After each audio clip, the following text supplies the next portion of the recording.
today with Hogarth Brown from Hogarth's Global Astrology. So, namaste. I pulled a couple of cards just to Oh, start did off. you? Yes, I did. So, what I got was the Waker, Awakens and Reflection. So, that's what we're starting off with, and Transformation Wow. is quite apt for what we're going to speak about today. So, I'm I do really not know happy. what to expect, guys, by the way. This is very gangster. It's very spiritual, but also part ambush as well. So I don't know what to expect. Oh, But it's well, we're going to find out, aren't we? So, the indeed. first thing I wanted to ask you, Hogarth, did you Hmm. come from any kind of a religious or spiritual background? Oh, okay, this is good. So first of all, before I respond, I'm not used to being interviewed, yeah, like where where I'm the subject. I'm so used to either my clients' lives, pardon me, my clients' lives, everyone's lives except my own. So your question was, what did I come from a religious background? What Yeah. is your religious or spiritual background? So we can set Ah, up so people get to know who you are and what you're offering. okay. So it's really interesting. So I went to what is called a Church of England school. So the school I went to would be technically considered religious. Yeah. So Church of England, what was Church of England all about? That was when King Henry VIII separated from the Catholic Church. Long story short. So in the UK, the head of the Church of England is the monarch. Yeah, is the monarch. So, but it was like a Christian primary school. So we kind of like grew up with those values. You could say. But it wasn't rammed down your throat. It wasn't radical. It wasn't radical, but there were things like the teachers. I remember there was this teacher called Mrs. Mobbs. So random. I've not thought of her for decades. And she had these big glasses like this, and her eyes were absolutely magnified. So she looked like an owl. Her eyes are absolutely massive like that. And I remember she would always say, do not take the Lord's name in vain. And then if any child was upset with another child, we'd always say, well, she, blah, blah, blah. And she'd be like, who's she? The cat's mother? Yeah, stuff like that. So I was growing up in the 80s, and in a way it was it was really good actually, because it did give us sort of like a moral framework. We had a moral reference point, but it was not highly religious either. So in a way, it was actually pretty nice actually on reflection. And the teachers were conscientious and they tried to be good teachers. However, there was scandal where we found out our head teacher, who's called Mr. Crease, which could be quite ironic. And he was chasing after well, they were willingly going after Mr. Crease as well. So there was a little bit of scandal in the school as well. But broadly speaking, it was nice. So I kind of grew up in that environment, and my with my parents and stuff being like from the Caribbean. I like mainly grew up with my mother. There was always like a Bible in the house. So spirituality or religion for me was like filtered via conversations that my sister and I used to have when we were kids. And at that time, that like in the 80s, there were a lot of kind of like horror movies about. And I don't know if you remember, did you ever see The Omen? Do you remember Yes. those movies? Yeah. Mhm. So my sister and I, we would watch The Omen, and we'd be like, "Oh my God!" Then we'd go to the Book of Revelations, we'd be like, "Oh, Mark of the Beast, blah, blah, blah, this and this and this and this and stuff." So it wasn't unusual to kind of talk about spirituality or esoteric subjects, but the lens primarily you would say is Christian, but with a small c. There you go. So has that changed throughout the years for you? And if so, how has this changed? Oh, great question. It's changed massively for me, absolutely massively. Like, I think we all have like references from our childhood, which will always be the first ones that we're instilled with. But just with time, and as I discovered, it's quite funny because as much as I went to this Christian school, I mean, I was a very unusual kid, so I could read from a very young age. My mum, sadly, many people may know this already, but my mum suffered from schizophrenia. So she was a very unpredictable and really quite a volatile character, but she was the one who taught me to read. So I could genuinely read from at least 4 or 5 years old fluently. So, and my mum was very interested in Greek and Roman mythology and all of this kind of stuff. So I would be going to this like Christian school, and then I'll be reading all of this Roman and Greek mythology and like the Odyssey and the Iliad. And we've seen recently with the recent Odyssey film that had all of this controversy around it. I don't know if you saw it. It's actually very good. When you put aside the critiques and the things that don't match for the time, it doesn't matter. It's an amazing film. But I was exposed to things like the Odyssey, Odysseus and the Iliad and Greek and Roman myth and mythology and stuff from a very young age. So I sort of developed sort of like, and I was like, well, what is this? And then I learned that this was so-called paganism. And then, and I've never read the Bible cover to cover and stuff like that, but even just my rudimentary knowledge or my deepening knowledge at the time of like these pagan gods and goddesses and stuff, I could begin to see overlaps with certain characters in the Bible. And I was like, well, this is a bit of a contradiction because it's saying one thing, but isn't this also pagan in its way? So for me, I always had a questioning mind and a questioning eye. And because I've always been interested in how things connect together and patterns, I was never ideologically in one box. I've always been open-minded. And then things, of course, then moved over to sort of like Hindu philosophies and beliefs, of course, which is dear to the both of us. And I started to learn actually about Indian numerology.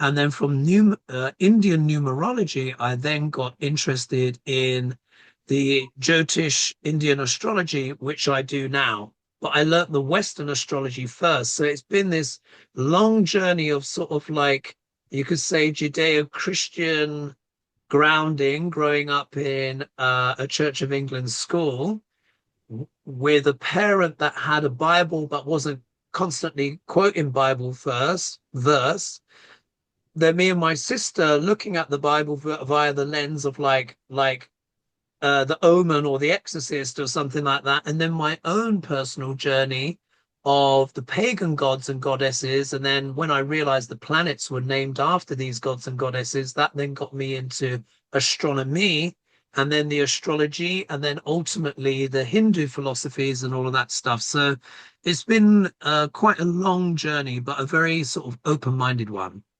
So, how in depth did you get with numerology, and how does that impact your things now, if at all? Oh, good question.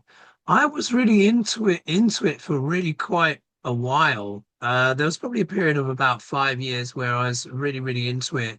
And in fact, in the earlier days when I would do uh my clients' charts, because as you know, I'm still a full-time astrologer. So at current stage, I still look like work 5 days a week, one client a day usually now. Before it used to be way more, and that was a ridiculous amount. But I still work very regularly with clients. But in the earlier days, I would cast their chart and I was also look at their numerology as well. And it's kind of like numerology gives excellent results as well, because really what I've learned is that it's all music and math, Ganga. Really, it's all music and math. It really is. It's algorithms, it's music, it's math, but not these dry, cold algorithms as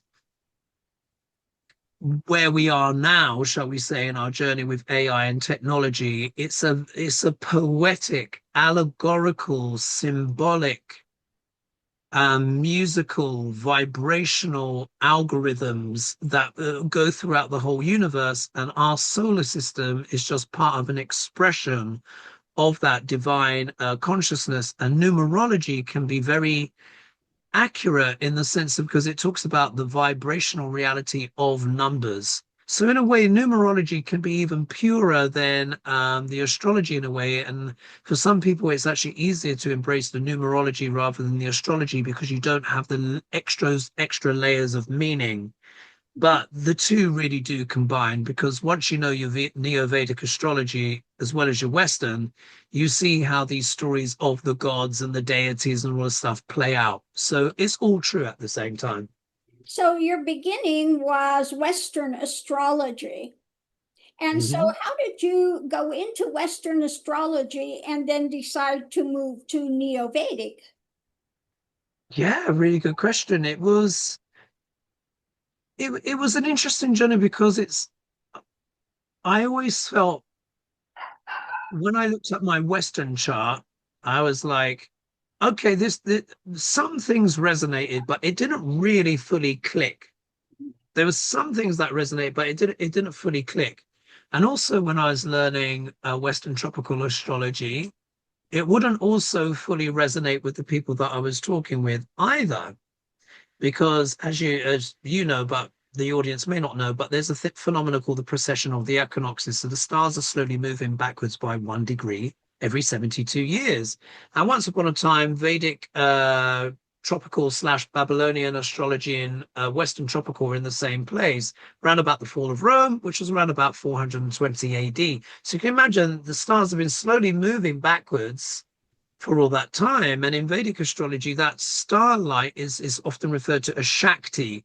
But you will know that also as well about the energy. It's like power, isn't it? Power, divine power, Shakti, energy. And that Shakti, as it were, has moved. So once I started getting interested, once I knew that precession of the equinoxes was a factor, and actually understood that from the perspective of physics, which it actually is. So when I was in secondary school, I was given a choice between English, art, or science. They said I was equally strong in each. So I also had a very scientific mind. And when I realized, I was like, wait a minute, that means it's all in a different place. And then I just thought to myself, we're all trying to navigate the world with really old maps. And then I started to get into the Vedic, and don't get me wrong, Western astrology still works, but the Vedic is like you can just hit the nail on the head. And my clients say that all the time. They're like, Hoagie, you have hit the nail on the head, because it can be so specific once you're in the right place. So yeah, I hope that answers the question. So do you see an expansion of astrology taking place now? Yeah, massively so. Especially since we're going into the age of Aquarius and we're leaving out of Kali Yuga. Absolutely. I think the interest in astrology has just been exponential, particularly, I would say, particularly in the last few years, the last 3 years in particular, it's really sped up. But I would say that greater inquiry and that quest and thirst for knowledge for people would be 2020. During COVID, there was a lot that happened, as we know, there was a lot that happened. And particularly in regards to our governments and, what's happened with things like the economy and education and stuff since then. And I think that's cracked open a lot of people to be more, they want answers in a different way. And I don't mind how people explore those answers. Obviously, I would prefer if they were exploring Vedic more, because they'll just be saving themselves a lot of time. I mean, everyone comes around to the Vedic in the end, but they would just be saving themselves a lot of time if they just started there. So when you were reading these aspects of astrology, do you see them as doors and stumbling blocks, or do you see them as precognitive of things that are absolutely going to take place? Oh, really good question. Do you know what? In some ways, it's like a combination of the two. So we do have free will, but it's not quite as much as we would like to think it is. In the West, where we're more inclined to value, shall we say, autonomy and individuality, we don't, many kind of like Western people in general kind of instinctively reject the idea that some things are kind of fated to happen. But in Vedic astrology, we just call them samskaras. Yeah, samskaras are fate that you can't avoid. In many ways, your D1 chart, your main chart, has a lot of samskara in it because it will talk about the nest in which you are brought up in, raised in, or not. But with knowledge, with that right knowledge, finding the right guru, finding the right teacher, what I do is I empower my clients to find their maximum free will within the algorithmic and musical construct that has been presented to them. And one of the ways I do that is I look at the D9 chart, which I refer to as the second half of life chart. But you have your D1, which is your main chart. And then the D9 is like the flowers or the fruit of that tree. Your D1 is the tree, the D9 is the flowers and the fruit. And that is just precisely what I was talking about with one of my clients today. And I was reading her D9 chart for how she should be living the rest of her life because she hit an important milestone that begins with a 6. Let's put it that way. Yeah, and the other one was a 0. Not to give away too much, but I already have, but I'm not going to say their name. And there was a part where this person was thinking like, oh, sometimes I question myself, like, have I left it too late now that I'm a 6-0? And I said, absolutely not. Absolutely not. This person's about to go into one of the most interesting and transformative phases in their lives. So it's kind of like, in terms of like going back to the question, in terms of it can feel more deterministic and there is free will, but a person needs to be educated as to where their agency is the most effective, where it will bear the most fruit. And that is very often the direction that the person wants to go in already. And it very often doesn't even come up at the start of the consultation. It emerges as we go along because this is their internal dialogue and journey that they hope for themselves, but they've not necessarily shared with others. And then I touch on it when I look at the Vamsha chart and they go, oh my God, this is precisely what I've been thinking. This is precisely what I've been doing. And I've been like, yeah, go further in that direction. And then the planets help them out and their lives just completely transform, completely transform. So you just give them a heads up as a doorway in a direction that might work for them in a beneficial way. Absolutely. So let's look at how far have you looked into the planetary happenings in the age of Aquarius? What's coming in as a global challenge or a global movement forward? Great question. Great question.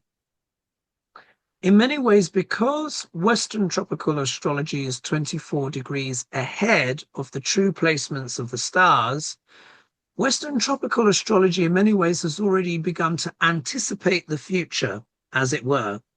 But it's not quite there yet on that concrete manifestation. But indeed, yes, we are going into the age of Aquarius. I refer to it like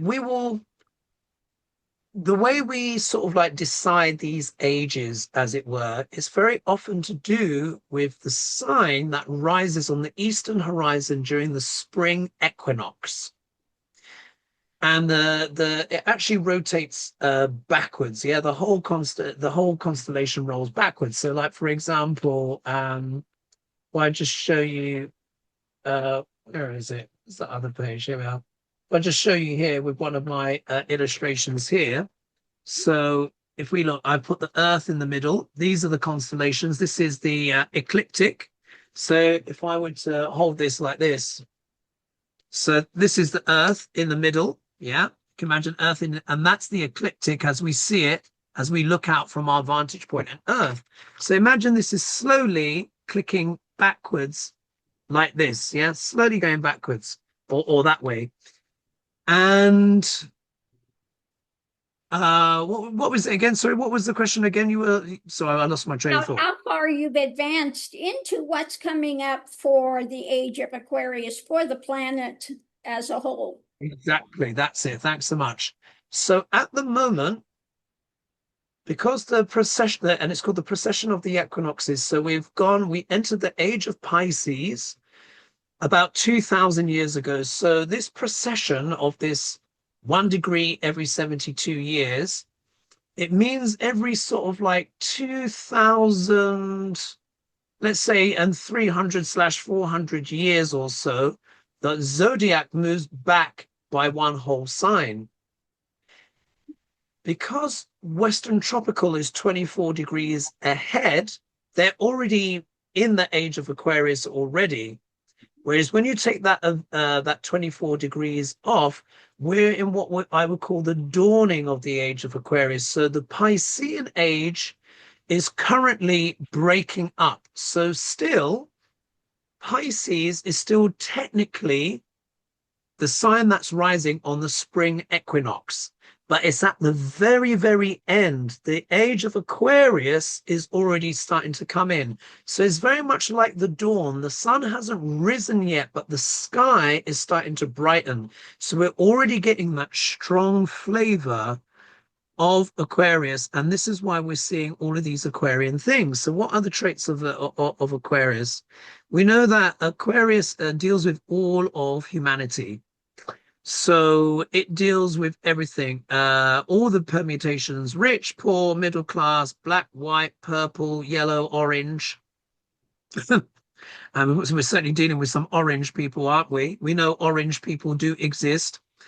And so it deals with all of that, but it deals with groups and organizations of all kinds. It also deals with like bipolar, transgender, Asperger's, all of this stuff, because a lot of people don't know this. I say this to my clients, but I may as well declare it here. But Aquarius, I refer to as a queer sign. Now, the word queer doesn't mean straight or gay or what have you. It's all of the permutations that fall in between. Aquarius also can also deal with people that are on the spectrum. So if we look in modern life, we see there's a lot going on in terms of what transgender or people, autism, etc. All of this stuff, because the sign of Aquarius in my research and my studies is actually associated with those things, and part of it is that energy as well of Uranus. So the traditional ruler of Aquarius is Saturn. One of the other ancient rulers is Rahu, north node of the moon, and the modern ruler is Uranus.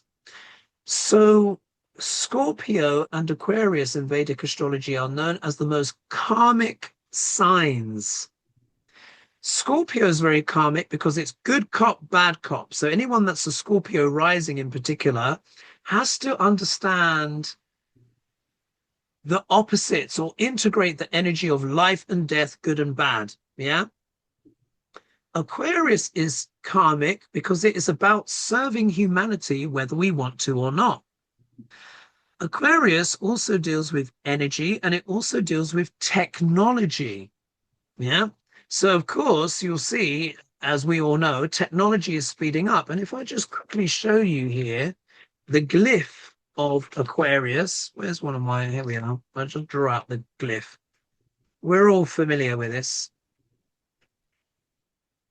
So if we look at the glyph of Aquarius, yeah, we know it's this. And it's often referred to as the water bearer, but actually it's an air sign. And the air signs are all about technology and communication. And when you look at this, people go, oh, well, this is the waves of the water. But actually, it's not just waves of water, it's energy. Right, sound This and could be energy. sound and energy. So Aquarius is about vibration, technology, innovation, and vibration. It's also about the future. So we're now in this phase where humanity is rapidly stepping into the future. We've had the Kali Yuga, the age of iron, which is rapidly, which is basically come to an end. And here in one of my illustrations here, if I just turn this off. So I put here, like on those maps, we are here. So this is the cycle of consciousness, which lasts approximately 24,000 years. Kali Yuga is down here. So this was like Alexander the Great, for example. This was a time of conquest and, pillage and all of this stuff. We've also down here as well, I've got the Council of Nicaea, for example, where certain gospels, shall we say, were written out of the Bible. They're still in some of the Catholic ones, but the whole point is that time where you have ascending and descending yugas, descending Dwapara Yuga was the age of energy here. This was like time, right? Pyramids, etc. This was the Bronze Age. So if we think of that film, The Odyssey, where Christopher Nolan is exploring these concepts of Bronze Age collapse. And there was a time in the Dark Ages here where the life was so bad, everyone kind of, civilization completely broke down. Then there was this talk of the sea peoples.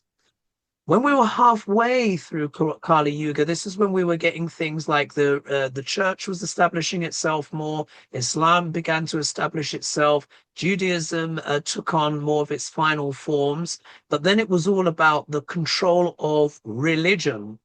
We've come just out the other side now, and now we're going back into what is now ascending Dwapara Yuga, because these ages, you've got Kali Yuga, which is the age of iron, lowest consciousness. Then it's flagged either side by descending Dwapara Yuga, age of bronze, ascending Dwapara Yuga. Opposite those two is descending Silver Yuga, ascending Silver Yuga. And above at the top here is descending Golden Yuga and descending Golden Yuga and ascending Golden Yuga. So up here, which was called the Satya Yuga, this was sort of like the ages of Atlantis, and we've been in this fall since then. Down, down, down, down, down. Bronze Age collapse around here, where the Odyssey is talking about. Kali Yuga, conquest, religion. And now we're just coming through the upside here. So we're here. And this is coinciding with what? The age of Aquarius. So Dwapara Yuga is the age of energy. And we know that that correlates with what? Aquarius. So they say in those ages, you see rapid expansion in technology, huge proliferation and advances in technology. So that's what we're going to be having as Aquarius. And what are we dealing with? What now? AI. But every star sign has its shadow. And part of the shadow of Aquarius is dystopia, or cold, clinical logic and science stripped of humanity. So do you see the conundrum that we're in the collective? So how do you see, or do you see anything connected with star beings that more is coming out about them and what's taking place with some potential disclosure? Yeah, really good question. It is close, folks. It is very close. I mean, look, for those of us that are switched on, we've known that aliens have been around for donkeys. And in fact, really, with a lot of these so-called aliens, we shouldn't even call them that. We call them extraterrestrials. We probably should call them interterrestrials, because many of them were here before us. But many of them were here, at least the modern human beings, yeah.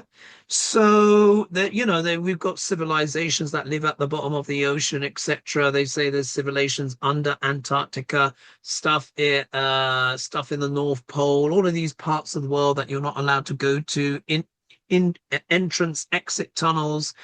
The airline pilots showing the spaceships going under the water, all of that stuff.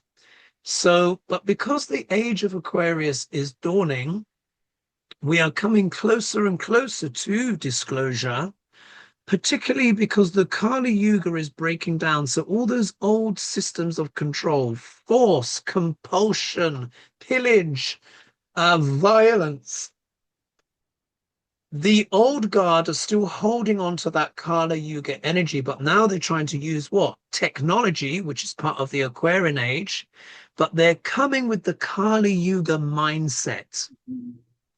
And that's what this kind of Balbo's basket is all about, which you would have seen me talking about before, where we're in this extraordinary alignment and configuration that some astrologers saying has never happened in society before. So here, over in this side, you've got Pluto representing the oligarchy there in the sign of Capricorn, which is all about government, big business, yeah, control, top-down structures. And over here, you have Jupiter, which triggered this on the 19th of July, which is representing us, exalted in the sign of Cancer, which is about what? Getting our needs met. Cancer deals with food, real estate. What's everyone finding? Wow, the cost of living is too expensive. People literally do not have enough food to eat. They're struggling what? To keep a roof over their head. And they're now asking the question, like, why are we giving so much money to these corporations? So we are right in the crux of it, Ganga, where the fate of this is being decided. The age of Aquarius is being birthed, but what version? Are we going to get the utopia version where humanity wins and we use technology for our own betterment? Or will we get the dystopian version? And that's being fought right now. Exactly. It's all up to us what direction we decide to go. So let's go ahead and move from that. You also do tarot. So how did you get interested in tarot and how has that expanded for you? Ah, that's a really good question. I've been interested in it probably since my late teens, early 20s. Oh dear, I've just seen an update here as well from Stefan Burns. Many audience will know this, but there was an earthquake in Japan. Yeah, so we've been talking about earthquakes. There's been another one, but anyway, which is really sad. But I want to try and stay on topic. The tarot. So I've been interested in it in my late teens. Dabbled with it a little bit when I was at college, and felt I had a bit of an affinity for it and then just kind of like left it alone. And then I was doing, and in the early days of my YouTube channel, I was doing collaborations with someone, Diane Tarot. She was actually can be credited with actually being one of the first people to actually collaborate with me. And then, everything exploded. So I'm always grateful for that. And I was always interested in the interplay between astrology and tarot. And then it ended up becoming a thing. So I would, on her channel, I'd be like, well, I would be talking about the astrology. She would be talking about the tarot. And I just said, would you, either she said, do you want to have a go? Or I asked her, do you mind if I have a go? Whatever. But either way, kind of like pretty much live on camera, understanding the rudimentaries of things. Then I just got into it. And then for me, reading the tarot became like reading charts. And I just applied the same methodology to reading the tarot cards as reading charts. But really it was because of my YouTube channel. And then it just went exponentially. And now I feel I'm fluent in both. I can just as easily read the cards or charts, and they both have their merits and their strengths, which complement each other. So what do you see for yourself going forward? In what do you have things that you would like to see expanded? Oh, good question. Well, you know what? I'm actually having that debate right now because the nodes of the moon are about to change. In Western astrology, they're not changing yet because, ironically, even though they're 24 degrees ahead of the planets, they're actually 24 degrees behind the nodes of the moon. So the nodes of the moon are going to change in sort of like mid-November, mid to later November. And I always pay attention to these movements because it will affect everyone on Earth because we're all going to have the same transit at once. So one of the things that I am looking at is that I want to go back to novel writing. So I've written 3 books. So many of you guys will know about my astrology, my astrology books. So, many of you will know about this, the Candid Guide to Neo-Vedic Astrology, and that was really good, became a bestseller and all of that stuff. But before that, I was a novelist, yeah. So I wrote Beyond the Gates of Hermes and Beyond the Raging Flames, and I've been meaning to write the 3rd book in the series for years. And I think with this K2 changing signs, rather than K2 changing signs in November, I'm going to have K2 going through the 1st house, and I'm just feeling the call, like literally, like the K2 energy is like, do it, go back to it. So what I'm going to be doing over the next few months or so, but particularly in November, which is also around the time of the midterms, I'm going to be changing things a little bit. I think I'm going to be starting a Patreon channel where people can get more introduced to this kind of stuff, my novels, my artwork, and I'm going to be tweaking things so that I have more time to write again and be creative, because I've not been able to do that now for like well over 6 years. It's been a long time. Well, that was my next question, which you've already answered about your books, your writings, those types of things. So the Thank you. last thing I want to ask you, I know that you have retreats, that you offer Mm. these retreats, etc. So what takes place there? And if you wanted to speak a little bit more about the retreats that you offer. Oh, thank you. Thank you. Well, my first retreat I did, it was in the United States, and it was, when was it? It would have been August 29, no, August 2024. Yeah, August 2024. Because as you know, I'm quite familiar with the United States. So I've been to the States about 5 or 6 times now, I forget. There's 50 states, of course, in the United States, and I've been to 25 of them. So, lucky me, whoopee doo. America is such an interesting place. Oh, God. There's a lot of diversity within America, let's put it that way. So the first one I did was in Santa Fe, New Mexico, which, of course, as you know, is your neck of the woods.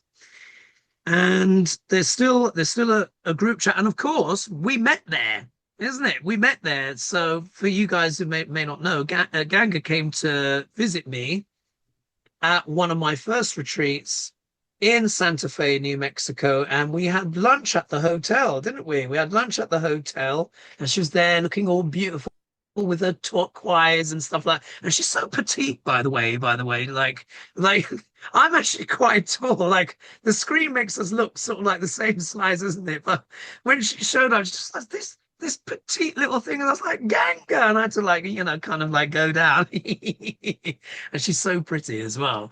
And and we met there, and that was really fascinating to be in the States and talking about, the astrology and the transits and stuff. And since then, I've gone on to do 2 more retreats.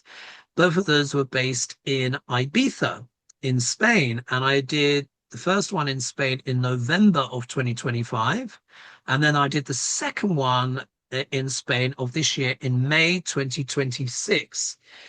And there's something remarkable that happens at the retreats, because it's real alchemy. And what I love is, because it's not just me teaching and being the guru, is that you have group learning as well. Because I would talk about the overarching things that are happening in each person's chart and stuff. And then they start joining the dots together. And then people start going, oh, well, what happened to you at this time? Oh, this is it. Me too. Oh my God, this is exactly what I was into. And it started to go, duk, duk, duk, duk, duk, duk. And it just happens each time. And it's like this extraordinary kind of like alchemy.